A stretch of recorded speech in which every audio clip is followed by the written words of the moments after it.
Episode 226, Wealth 360, Redefining Prosperity, with Matt Rutter. Welcome to Latter-day Life Coaches, the podcast where each episode is a conversation between me, Heather Rackham, and one of my amazing coach colleagues.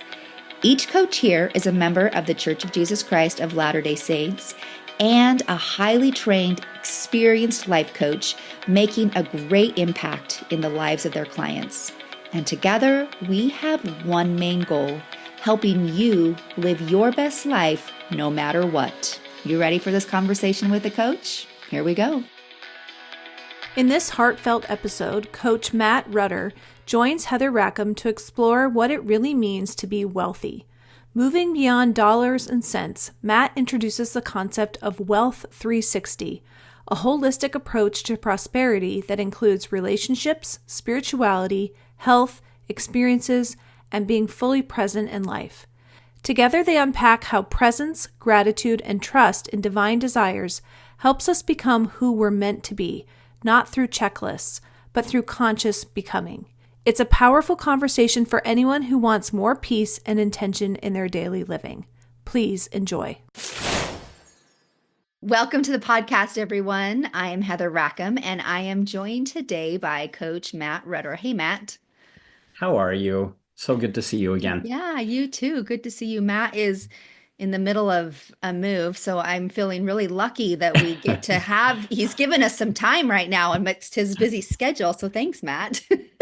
Oh, absolutely. It is a fun time. It is a busy time.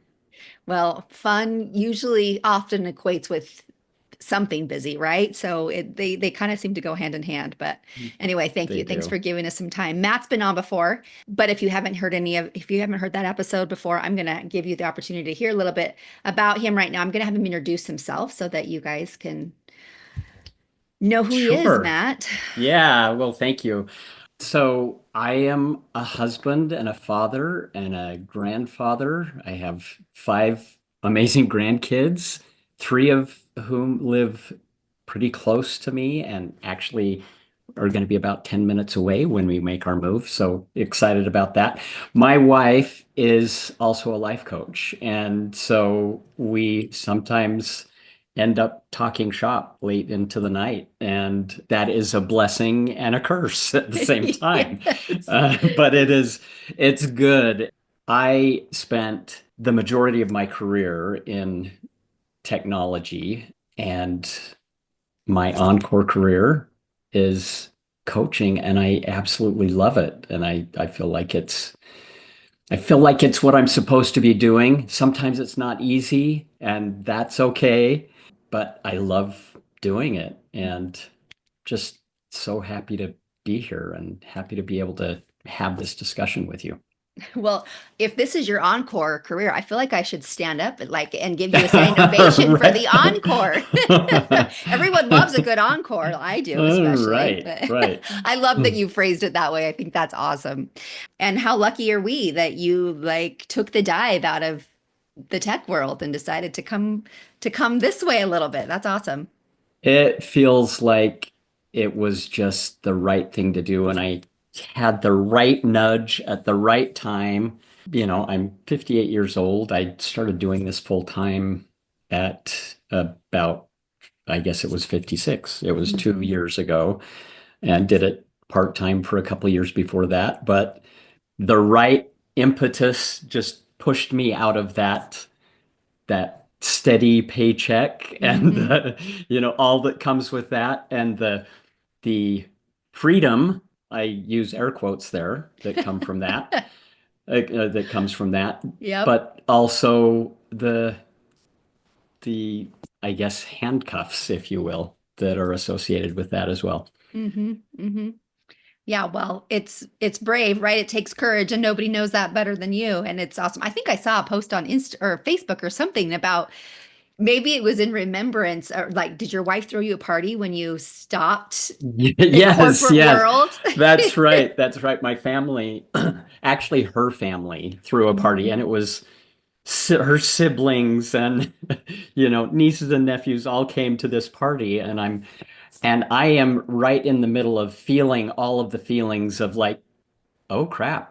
I don't have a paycheck coming, and this is so looking back at that and feeling those feelings again is an I interesting bet. thing. So much fun and um, so good to be there for that and Uh-huh. feel what that felt like and also now 2 years later being here for this and having the opportunity to share and Yeah. discuss what it feels like and what this is like. For sure. I've kind of sidetracked us but I love to hear people's stories because I think it's helpful for everybody, no matter where we are, that it does take courage to do the things that we want and we love to do.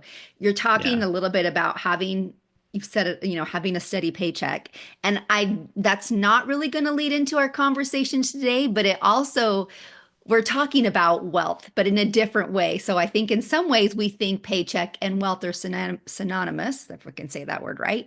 But I think we're going to talk about how they're different in some way, a different way to look at wealth today. You know, I love this discussion because it's not about the money, Yeah. but it's also not about the money Yes. Yes. as well, right? Because we live in a world where we have bills to pay and we have goods to purchase and we have a house to live in. I mean, building a house, that's Hmm. if that doesn't make you think about what's in your account, nothing Oh, will, oh right? no, for sure. Every little And thing that you add to it, you're like, ooh, what? right, right. And so yes, but I have felt actually it's been several months now. I have been feeling pushed to talk about something that I have called that I've termed Wealth 360. Like a 360-degree look at what wealth really is, what true prosperity really is. And so yes, this is a discussion that I am continuing to formulate. And so I'm hoping that having this discussion will help to bring out some of that Yeah. and what that actually looks like because we know, right? We know we know that it's not all about money and we're in a career and we're trying to make a living and provide for our families and we're trying to also be good moms and dads and we're trying to be good siblings and kids to our parents and all of that. So relationships are certainly a part of it. And we want to live in a community and be a part of community and be a part of our church congregation and part of our quorum or relief society or that kind of thing. We want to be there for that as well. And that's certainly an important part. We want to live a healthy life and take care of our bodies and be there for that as well. So it's all of when I think of Wealth 360, actually I I have a I wasn't planning to do this, but I have this little calendar on my desk. Those of Okay. you on video can see Yeah. this. And each day I peel back another leaf on the calendar and it shows me another picture of people that I love. And that is a part of living a wealthy life, being able to be there for that as well.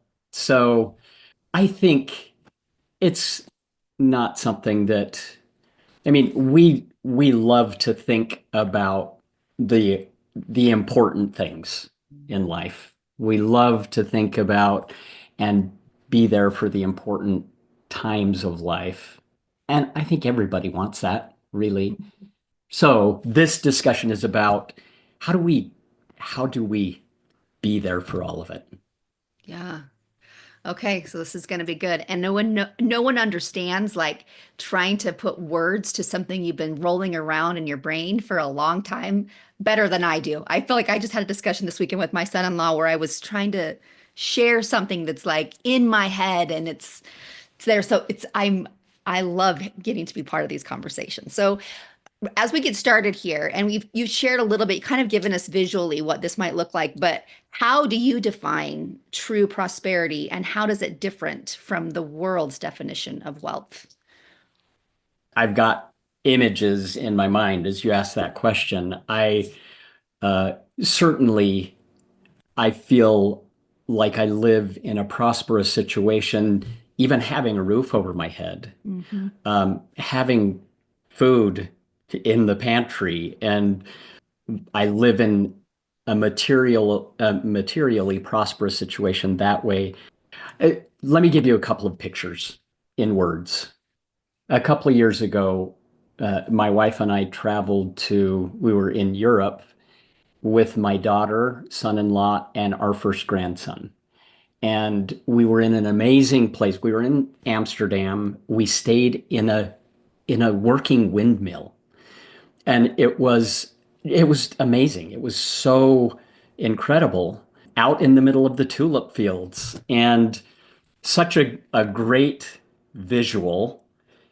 And yet, the thing that I remember the most about that vacation was my little 2-year old grandson running like deliriously happy and falling into the arms of my wife, Kristen, and I, just back and forth between us, just running back and forth between us, and just laughing and falling into our arms.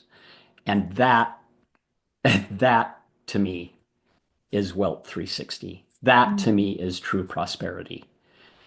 Another one, being up in the mountains on Saturday morning, this last Saturday morning, we had a pretty good snowstorm here in Utah, and my a good friend of mine that I have biked and done activities with for the last 23-ish years, something, no, 25 years now.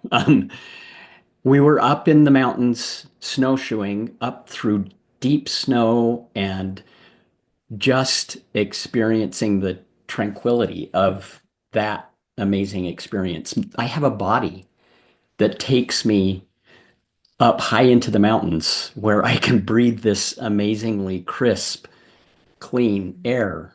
That to me is Wealth 360. And then having a conversation like this. I mean, the fact that we're able to be on like this and have a conversation. You're in Idaho, I'm in Utah. I have had a conversation with a client this morning from who's in Texas, and that is amazing. It's amazing that we Mm-hmm. can do this, that we can be a part of something like this. That's a vision to me. I don't know if you can put it into words, and maybe words are, in fact, Heather, aren't words inadequate?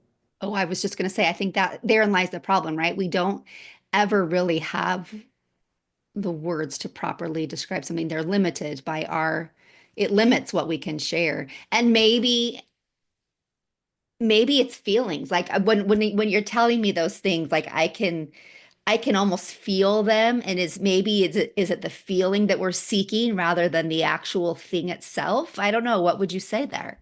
I mean, at the Oh, end of the day, what is it that we're after?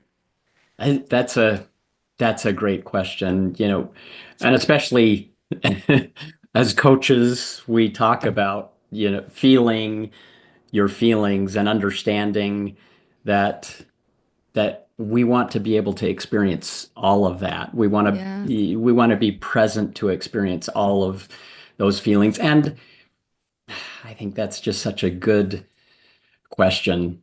Yes, I think we do want to feel those feelings, but you ask it. I asked a client a short time ago what it was that he wanted to experience in his day-to-day life. And he said, I just want to be happy. And But that And doesn't yet, even really seem to be it, does that right? is Yeah. that even Yeah. true? Yeah. Really? Because I pushed him on that a little bit. Is it even true that you want to be happy all the time? It's the contrast thing. Hmm. You know, it's the opposition in all things, and I don't even necessarily I that's that's the word that it uses in Second Nephi. But there needs to be contrast. We need to Yeah. have the contrast in order to be able to, we need to taste the bitter to know the sweet, right? We need to understand the challenge in it. If I were to just, I'm a big mountain biker.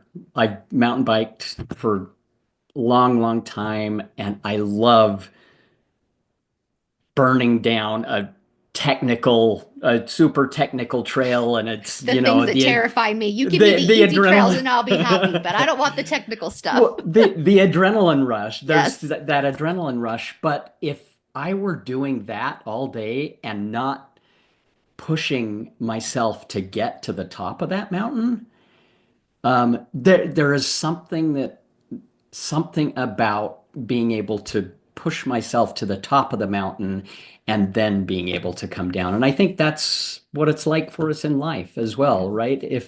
If we always were if we always were just riding, down the smooth, easy street, so to speak, you don't we want to experience all of life, Yeah. and all of life, even even this move coming up for us. It's There are challenging things about it. I'm leaving an area that I've lived in for all my life, essentially all of my life, with the exception of a couple of years in Korea, a couple of years in Provo, going to school. We've lived in this area, and I see my parents, who have now passed on, in the surroundings around me. Hmm. I see them walking down the sidewalk from visiting my family down to their home. That's the home that I grew up in. That's just a few minutes down the street. Actually, a few hundred yards down, a few minutes Yeah. walk down the street, I should say. And so it's challenging and confronting, and seeing you know, the new challenges and opportunities on the horizon. That is another part of Wealth 360 to me. It's interesting because as I have been thinking about this topic, I notice so much more what I would consider being Wealth 360. Hmm. Hmm. So anyway, I'm talking too much, but No, I love it. I was, as you were speaking a little bit about, going up the hill, if we had to do that, if we only went downhill, like there would just be, it wouldn't feel as great. And I was out hiking the other day with some of my kids, and there was a hill that I could see coming. And I'm like, is it weird that I'm excited that we have a hill that's coming up? And everybody with me was like, yeah, that's weird. But I get that though. Like that feeling of just knowing that you've worked really hard to do something is just kind of it's all part of the game. And I guess it's hard to describe the feeling we're after. You said your client said happy. And when I ask myself that question, the answer usually comes back, I just want to feel alive. And that doesn't like that's the feeling I'm after. But that in and of itself doesn't give uh, it a whole lot either, right? That leaves it so vague, but that is but really kind of what I go for. but that is so good, Heather. I love that answer. And like, feeling alive, I actually feel some pain in my back right now. Hmm. And I feel like I've got a condition going on where my foot is a little bit numb and that kind of thing. But that is feeling alive, right? Yeah, yeah. That's part of feeling alive. And yeah, would I want it different? Um, Maybe I don't want the pain in my No, back, you'd like to but feel your foot. You'd but love to feel your feet. but but that is part of it. That's Yeah. part of that the up and the down and the contrast that we're talking about. Yeah, yeah, for sure. So then how do you think we can distinguish between what we think we should desire? Like somebody saying they think that they're seeking happiness, right? Like we all think that's a good thing to seek for. How do we distinguish between what we think we should desire and what we truly desire deep in our souls? I think kind of Mm. that difference between Oh, happiness and feeling alive, maybe. Like what is it? such a good question because like the last thing that I want and the last thing that I think would be helpful in thinking about true prosperity and wealth 360 as I'm thinking about it is another checklist, Yeah. right? Yep. Because I mean it could easily turn into that. You know, oh, I need to work on my relationships. I need to work on my spirituality. I need to go work out. I need the physical and I need the emotional um and mental health. And it can turn into another checklist, right? Yep. And so that I think gets away from, I mean, we're we are a checklist kind of We are. I think it's society and a checklist kind of religion religion. as well, Exactly. Yeah. right? And I loved so I loved the discussion that we had a couple of weeks ago with Steve Young. Mm-hmm. Um, Steve Young, for those of you who uh, were not there, came on to Heather's LDS Life Coaches podcast and talked about the law of love and talked about, for me, it is about a process of becoming something as opposed to the transactional kind of doing Mm-hmm. something every day. And we're very good at doing things. Well, sometimes I'm not super good at doing things. I that's just me. Uh, but I do things, but really when I think of what we should desire, that feels heavy Mm-hmm. to me. Yeah. It feels heavy. And I often think of a coach that I worked with talked about using the word should often brings up a feeling of shame. Like I should have done this or I should be doing this. And yet sometimes when I'm not, I'm like, I feel shame for not doing it. And that's not a feeling that motivates. It's Mm-hmm. not a position makes, that helps me to feel empowered. And so how would I answer that question?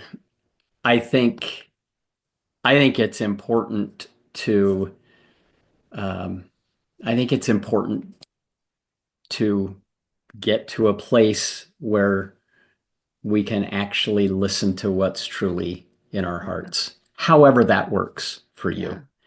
You know, whether it is a place of stillness, whether it's a place of contemplation, whether it's in the celestial room at the temple, or it could be on a hike. It could be talking it out with friends. I think it can be different for different people, but I think God gave us desires to help guide us. And so maybe that desire is to be in the temple on a regular basis. And maybe that desire is to be on a phone call regularly with an ailing parent or to be visiting with an ailing neighbor. And I think spirit-led kinds of desires are are things that can help us to create what it is that we're truly seeking and then Mm-hmm. being there for that. Oh, yeah, for sure. Right. So it's like intuitiveness, like learning how we're able to be in tune with our desires, But then there's also a level of trust, right? Like being able to trust ourselves. I think for me, it's one of the pieces of that. Like it's learning to be intuitive, to understand what our souls, what those desires are that I think you're speaking of as a Heavenly Father giving us those desires. But then being able to trust myself enough that yes, what I'm feeling is appropriate. Yet what I'm feeling is something that is is good, is of God. Like we get really caught up in, is this my desire? Is this God's desire? And I think we don't need to separate those. I think they're one and the Mm, same. So I 100%. I don't know if I made any sense there, but I think there's trust. It's trust in us and it's trust in God, and they go together. I couldn't agree more. So often we try to separate, I guess, what is from God and what is our own. And if it is good, it's from God. Yeah. The scriptures tell us, right? Right. And so I think we can lean into that and trust that's the right thing, a Yeah. good thing for us. And we can then take steps in that direction and like come at it from a place of, this is what is in my heart. Yeah. So this is something that I think this next question I'm going to ask you kind of goes, this is something that people struggle with, right? Like we're like there's this life that we desire, this wealth 360 as you're calling it, right? That we're having a hard time putting it into words, but we kind of know how it feels. I'm just kind of like reviewing what we've talked about a little bit here. Along with that, I think comes a lot of gratitude, right? Being grateful for the things that we have. And sometimes that gets tricky because we also have these ambitions inside of us. And so we have this little bit of a tug of war that's like this tug of war between ambitions, and maybe ambitions sometimes make us feel like we're wanting more.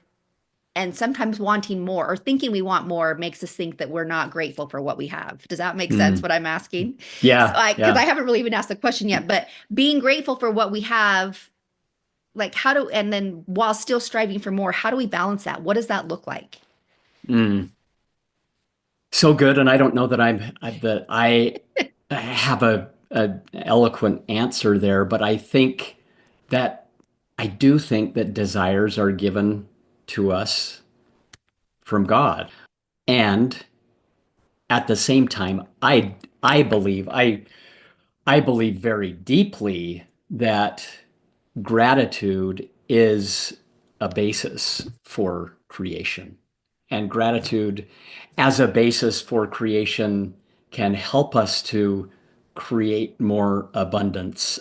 Gratitude will help us to create more abundantly, I believe, than thinking that then if we were coming from a place of lack, or if we were thinking we don't have enough or I am not enough, coming from a place of gratitude for where we are at and what we are experiencing. Gratitude for this pain in my back, right? Now that might be And going a little too far. Just but kidding. but whether it is contentment or whether it is just gratitude, and maybe we could look at it. I would like to look at it probably from that perspective, Mhm. as opposed to saying, because we desire, as human beings, we desire growth. As children of God, as children of loving heavenly parents who are intimately involved in what it is that we're doing, in the details of our lives, we desire to become. We desire Yeah. to become more, to become, and I don't even like to say more because I think we already are. We have those seeds of divinity within us, and it's becoming who we truly are. And being grateful is just the way to express, I guess, that. uh, I'm going to say being grateful is a way to express gratitude, but really, and say, well, I'm not creating enough goodness in the world. right now. And I'm creating the goodness that I'm supposed to be creating right now. So, Yeah, I like that. I guess I'm curious in all of this, what you would say are some practical ways we can create that abundance in our life. I think gratitude is part of it. But there is kind of like, still, once again, like it's that scarcity mindset. Like if I'm asking for more, then maybe I'm not grateful, or thinking, it's just trying to find all of that balance. What are some ways that we can, create abundance in all the different areas of our life? We have the spiritual, emotional, financial, all those things. That's a big so question I just it, threw at you. no, but I think it is, I guess what I would say is that it's important to, well, a couple things. First of all, it says in the scriptures that God wants to give us all that he has, right? And what does what does that mean? I mean, we can debate that, but even if we believe that God wants for us to experience life, he wants for us to live life like we talked about earlier and experience all of it. For me, it feels like being in the moment where we are. So, we've heard that we want our minds to be firmly rooted where our feet are planted, right? And just as a for instance, right here, right now, just being completely engaged in this conversation and not thinking about what's going on outside or the dogs barking or the delivery man coming to the door with the package, that kind of thing. And being being where we are in the moment is such a powerful thing. That is not always the easiest thing to do, but it is something that we can practice. It's, you know, and that word practical, I think I don't know if it's the same root word, but it seems like it would probably be the Seems same like root it word. should be, right? But practicing being where we are, practicing being with the family. I went to a hockey game last night, an NHL hockey game in Salt Lake last night with my brother, and super loud and like it's one of the more raucous sporting events I've Hmm. ever attended. And people have a lot of, people feel very strongly about their hockey. And Utahns, this is a new thing for Utah to have an NHL franchise here.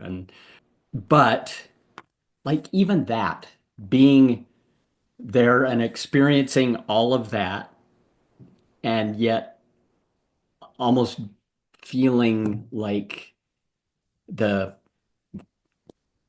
feeling all of um, the goodness, the experience, the loudness and the raucousness, as well as the elation and the emotion and the sadness or the disappointment when the Yep. team doesn't win.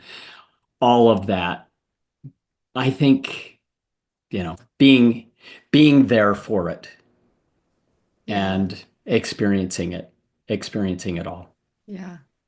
So would you say, I mean, I'm thinking things in my own life that have helped me to be present, to Mhm. practice presence, like meditation. A lot of times people like you hear Sure. that word and they're like, ooh, but I think meditation and prayer kind of go hand in hand.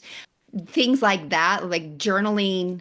There's so many things that I think we can access that just help us to learn to be present, to bring our mind back to the moment. Right. And so, and one other thing that I will mention there. But yes, all of those things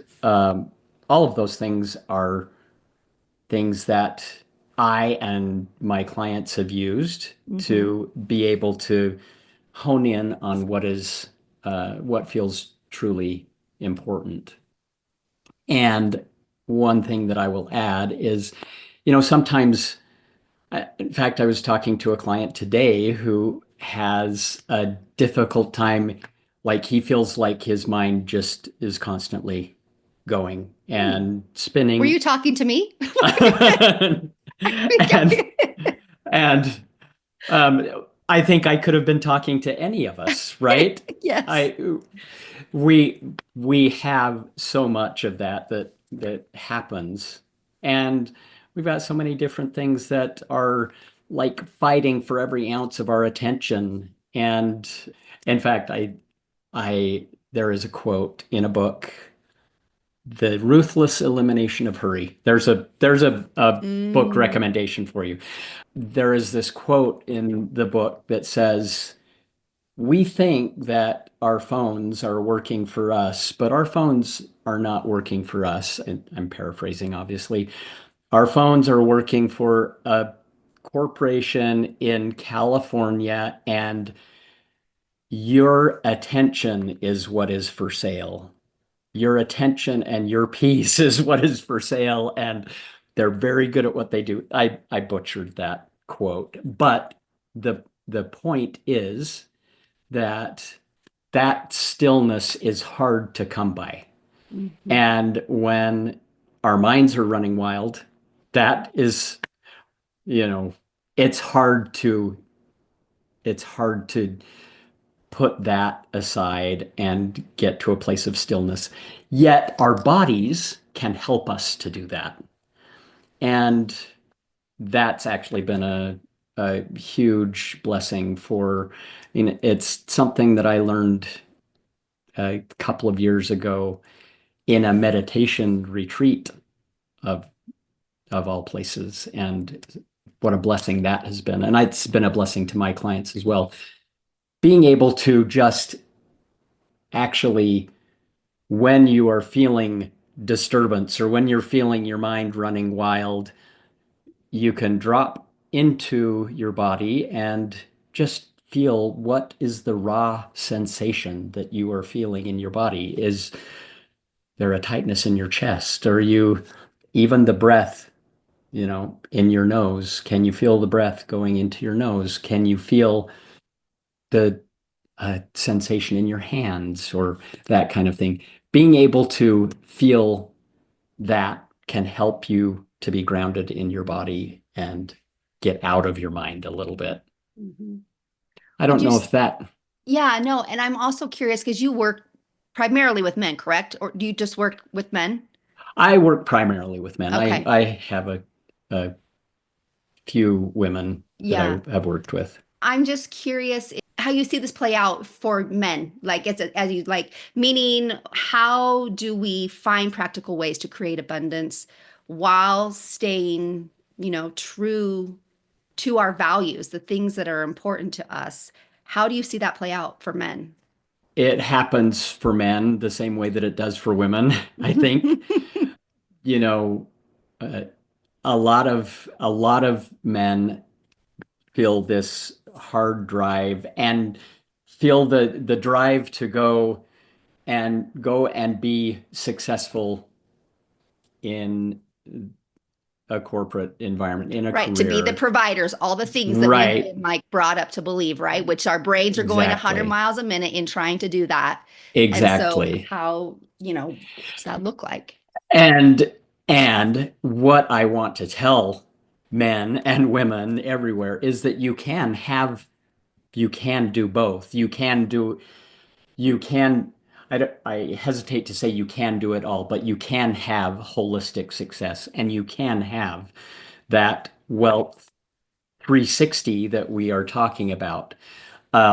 It happens in slices. It happens in moments. It can happen in a 30 second, it can happen in a 30-second me looking at this picture on my desk. Mhm. and feeling that connection with my three grandkids that were in this picture that was on my desk yesterday, and seeing those little faces and feeling that connection, that can happen in the moment. That happens during my workday. Um, and what I would say is uh, recognizing the moments, recognizing those precious moments, and they happen far more frequently than I ever imagined that they Mhm. would. And it just takes a little bit of conscious, intentional, and attention to those those precious moments. It might be the drawing of a breath. It might be as simple as that, um, or the taste of a grape. And if we can slow our minds down enough to be able to enjoy that, and enjoy that sensation physically, enjoy it in our hearts, emotionally, and we begin to enjoy it in our minds as well. So I think it's it is an ongoing pursuit of mine, Mhm.